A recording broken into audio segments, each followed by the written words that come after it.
When severe weather strikes our area, it can sometimes be tough for local businesses to remain open. That, however, is not an option here at Macon County General Hospital. Hospital officials tell me they'll do anything to make sure the hospital stays open, even during a snowstorm.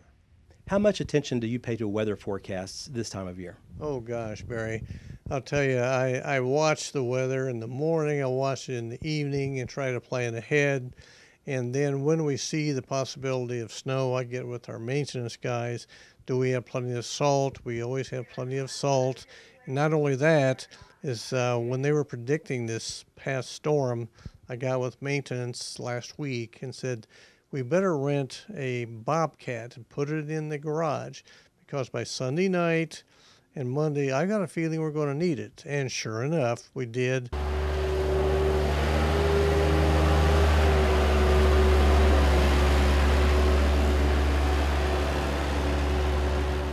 And those poor guys have been out there scraping and everything. You know, we want to make sure that patients can get in.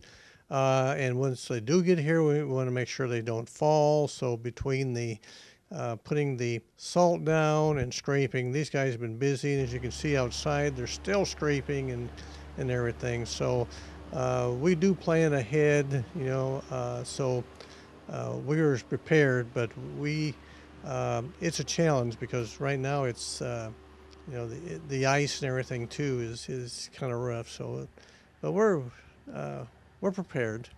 As far as electricity is concerned, let's just say worst case scenario, you might lose electricity for a while.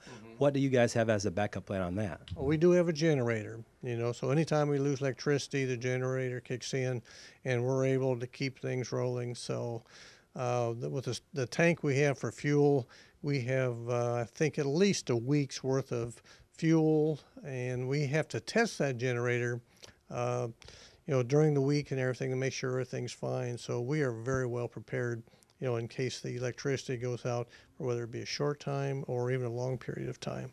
In weather situations like that we're having right now, how difficult is it for you all as a staff to get to work and then do your job well?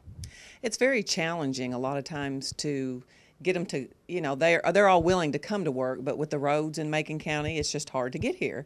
So we all worked together, and the staff was very cooperative in letting somebody come get them, take them back home, and they just wanted to be sure they could get back home after they've worked all day. So it has been a challenge, but everybody has been so cooperative, and we all work as a team, and it's just wonderful.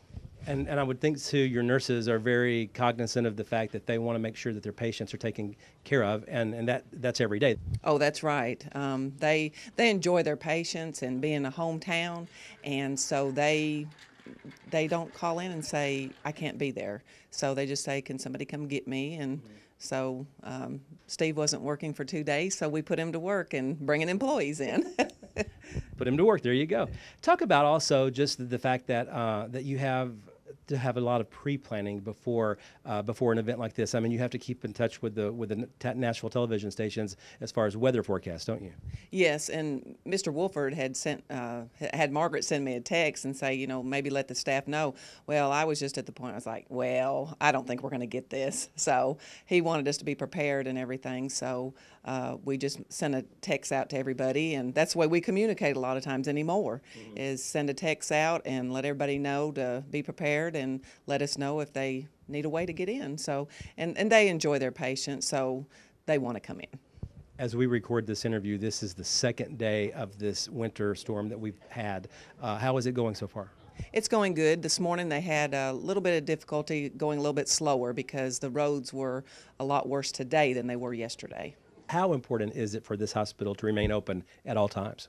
Oh my gosh, you know, that with the emergency room and the inpatient care, you know, a small critical access hospital is so important to a community, you know, like ours.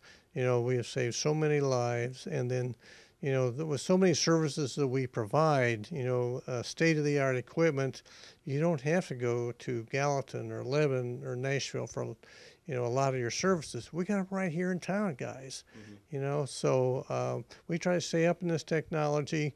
We may not have the most modern building in the world, but I'll tell you, we got equipment-wise and quality of staff, You know, we've got top-notch employees, and then even in this kind of weather, I don't have to worry because, you know, I check with the dietary department. We've got food, we've got stuff lined up. We even feed our employees, you know, so they won't have to go out in this. So we plan ahead for that.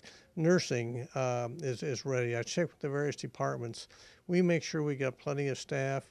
Housekeeping, you know, so I do check to make sure everything is fine, but they have never, you know, let me down. They, you know, they really care about the well-being of their patients and making sure the hospital is going. And even the ER doc this morning had to come in by gator. Whatever it takes, right? Whatever it takes, Barry. We're there for the community. Is it safe to say you don't really like to see this on a regular basis? You just maybe once every 20 years is good enough for you? That's plenty. You know, when we were young, we thought, oh, this is wonderful. You know, we get out of school, but it's no fun when you have to be at work. So, you know, we want everybody to get to work and get to work safe. So the employees can make sure they can take care of their patients. Reporting in Lafayette, Barry Hyatt, NCTV.